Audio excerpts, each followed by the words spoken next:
We're getting a tour of this plane, the 505. This is the front landing gear. Front landing gear. So, and then whenever obviously they land, they put it down. And what the machine does is it picks it up a bit, and then the rear wheel starts to bend backwards, and it goes up into that little compartment. And then those bottom things close up the wheel, and then when they open, it just does the opposite. Wow. So now, if you come over here, since this is a Navy plane, this is where they launch the bombs and stuff. Wow. So I think it releases somewhere out, like out in the middle, and it's connected to the wing. And over here is the end of the wing, which it looks like I think it's the only plane in the world with usually the planes, it has a swerve going up at the end. It's the only plane in the world without that, I think that's what I'm pretty sure. There might be another one. Now if you look over here, we have the right engine, and then we have, if you can see, we have the back wheel, and this one does something a little different, because instead it moves all the way forward, and then the wheel compartment closes on it, and then it goes all the way back up. And then we got the engine right there, and this is where they store all of their equipment and stuff right in there. Now if you walk over here, we have the back wing, which is very important because it gives it control. Take a step back here. This is the rudder.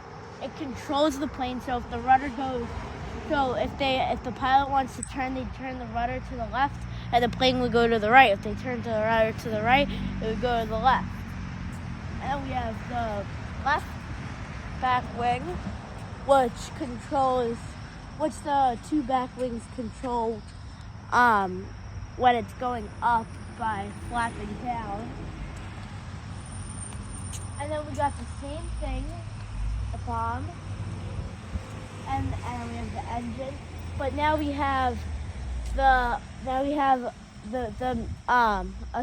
a nuclear bomb under it, and then we have the wheel compartment there.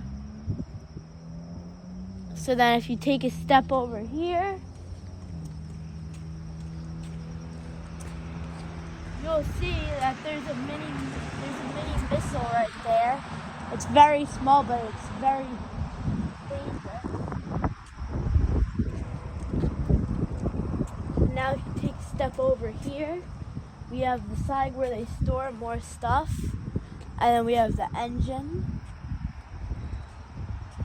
And then if you take a look right there, you'll see it's that whenever the gear goes up, that goes up. It's like a support for the gear.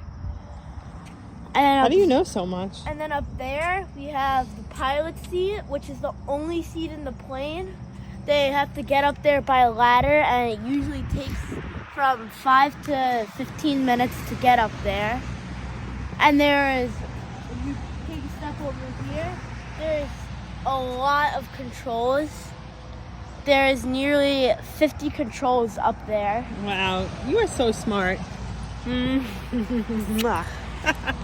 then as you can see, whenever it's taken off, if you go over there, you'll see that the rudders would be, if it was actually taking off, you'd see the back rudders would be going down and flopping down. So cool. Thank you for my lesson today. I hope you enjoyed. Bye.